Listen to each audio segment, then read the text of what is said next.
নমস্কাৰ, মোৰ বেবী 3 মান্থছৰ হয় আৰু মই মাছাজ কৰিব লৈছোঁ। মাছাজ কৰিবলৈ মই হিমালয়া মাছাজ অইল লৈছোঁ। আপোনালোকেও বেলেগ ব্ৰেণ্ডৰো ল'ব পাৰে, এইটোৱে ল'ব লাগিব বুলি কথা নাই। বাদাম অইল, অলিভ অইল, কোকোনাট যিকোনো প্ৰকাৰৰ তেল ল'ব পাৰে। মূৰৰ ফালৰ পৰা মাছাজ কৰে আৰু কিছুমানে ভৰিৰ ফালৰ পৰা মাছাজ কৰে। মোৰ বেবীয়ে ভৰিৰ ফালৰ পৰা কৰিলে অলপ বেছি কমফৰ্টেবল হয়, গতিকে মই ভৰিৰ ফালৰ পৰা কৰিম। কৰোঁতে মন দিব যাতে বেবীটো কমফৰ্টেবল হয়। যদি কমফৰ্টেবল নহয় তেতিয়াহ'লে আপোনালোকে তাতে বন্ধ কৰি দিব মাছাজ কৰা। দিনত মাছাজ কৰিলে গা ধোৱাৰ আগত মাছাজ কৰিব লাগে আৰু ঠাণ্ডা দিনত মাছাজ কৰিলে গা ধোৱাৰ পিছত মাছাজ কৰি থাকিলে বেবীৰ স্কিনখন মইশ্চাৰ হৈ থাকিব।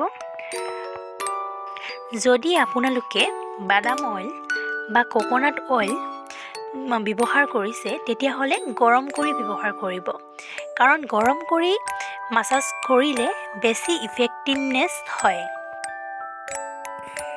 মই মোৰ বেবীক 2 দিনৰ মূৰে মূৰে মাছাজ কৰোঁ আৰু মাছাজ কৰিলে তাই বহুত বেছি এনজয় কৰে।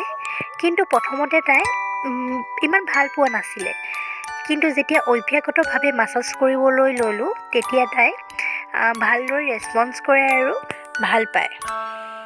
যদি বেবী 3 মাহতকৈ সৰু হয় তেতিয়াহ'লে বেছি হেঁচা দি মালিচ নকৰিব, যিমান পাৰে ওপৰে ওপৰে লাহে লাহে মালিচ কৰিব।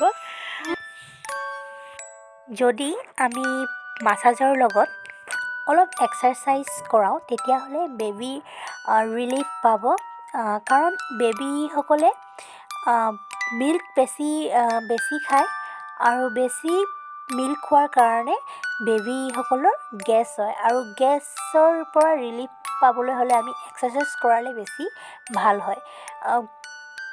পেটৰ মাছাজ কৰিলে ওপৰৰ পৰা তললৈ লাহে লাহে প্ৰেছ কৰি মাছাজ কৰিব লাগে আৰু ঘড়ী ক্লক ৱাইজ মাছাজ কৰিব লাগে, উল্টা ফালে মাছাজ কৰিব নালাগে। পিঠিফালে মাছাজ কৰোঁতে অলপ সাৱধান হ'ব, ৰাজহাড়ত প্ৰেছাৰ নিদিব, লাহে লাহে ছফ্টলি মালিচ কৰিব যাতে বেবীটো কমফৰ্টেবল হয়। মাছাজ কৰা টাইমত বেবীৰ লগত এটা ইণ্টাৰেকশ্যন ৰাখিব যাতে বেবীয়ে ভালদৰে আপোনাৰ লগত কমফৰ্টেবল হ'ব পাৰে। আপুনি বেবীৰ লগত ধুনীয়াকৈ কথা পাতি কৰিলে সিহঁতেও কমফৰ্ট হ'ব আপোনাৰ লগত। মোৰ বেবীৰ মুখৰ আৰু পেটৰ মাছাজ মই কেনেদৰে কৰোঁ সেইটো মই বেলেগ এটা ভিডিঅ'ত দেখুৱাম, কাৰণ ভিডিঅ'টো বেছি দীঘল হৈ গৈছে।